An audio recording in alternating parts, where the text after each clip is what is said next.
Brand new to the Magic the Gathering accessory scene are the Pandoric line of deck boxes. In a divergence from other items on the market, Pandoric boxes are handcrafted from genuine leather. But like most handcrafted items, they often command a high price. Does that high cost also mean high quality? Let's take a look. But first, a quick word about this video. This video is sponsored by MassDrop.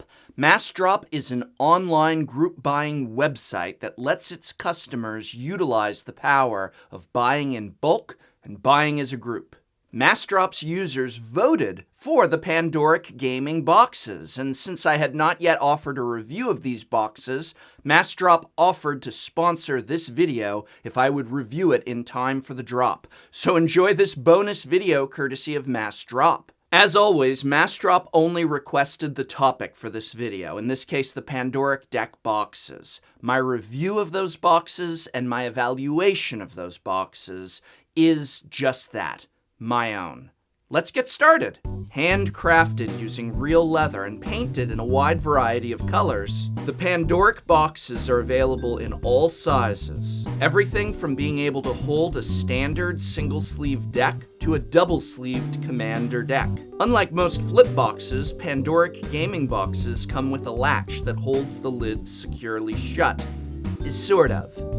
So this latch really should have been done a little differently because the continued length of the flap is completely insecure. While the box will not accidentally pop open, the excess amount of flap can become caught on things and bend. While certainly some of the cheaper basic plastic top loaders that I've looked at had a similar chance of getting caught, I would expect a high-end item like this to do a better job securing its top flap. Perhaps some sort of snap or another type of latch on the very end of the corners would have been a good idea. The thick leather can easily become warped and bent out of shape. These are tough, rugged deck boxes, but they are really gonna look worn for the wear after several trips to and from the card shop.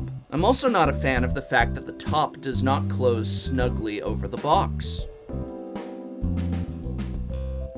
The inside of the box is not a smooth interior, but rather has several seams where different strips are bolted together. There are gaps in these seams, and these can very reasonably leave a player nervous about cards becoming caught in the gaps. While I did not encounter this issue in my testing, I still would have preferred no gaps in the seams whatsoever. If I were to use these deck boxes regularly, I would always be afraid of a card getting caught.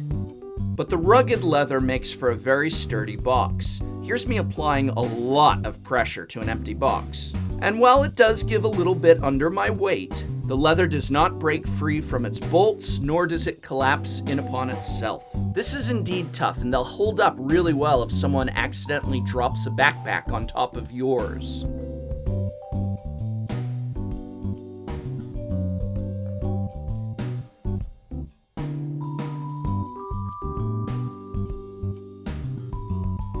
So at this point, I might have given these boxes a C, maybe even a C+. The pros are that they can come in a variety of sizes, including up to a double-sleeved commander deck. They have a latch to prevent your cards from spilling out. And yes, I do give points for them being made of real leather.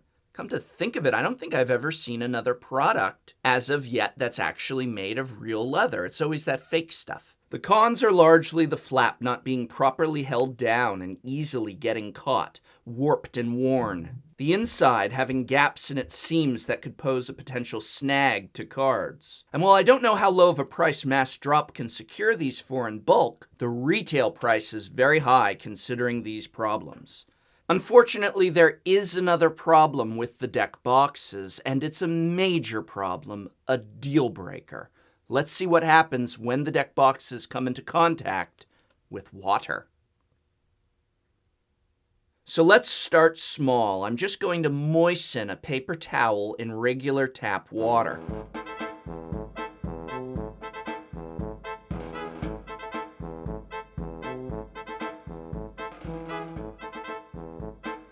You can see the paint coming off right onto the paper. And again, this is just from a moist paper towel. What happens if someone spills a drink at your table? This is a very common occurrence. Drinks get spilled. It's why we sleeve our cards. and it's why we store them in sturdy boxes. Not because of how it looks, but first and foremost for protection. The Pandoric gaming boxes could actually end up damaging your cards. They certainly won't withstand something as simple as a spilled cup of water, let alone the fact that water got inside through that gap in the flap. Even if the cards remain unharmed, the boxes are permanently stained from the water. And hey, I live in a rather wet part of the world, and I'm not the only one. Many is the time that I have to run from my car into the game shop through the rain, or from my car into my house through the rain, and I've got a deck box, but it's not in a backpack, and a few drops of water, even with an umbrella, even if I put it under my coat, are gonna get on that deck box. With the Pandoric boxes, I'll be lucky if all that happens is that they're permanently stained. If those few drops of water just get in through the top, my cards are in danger.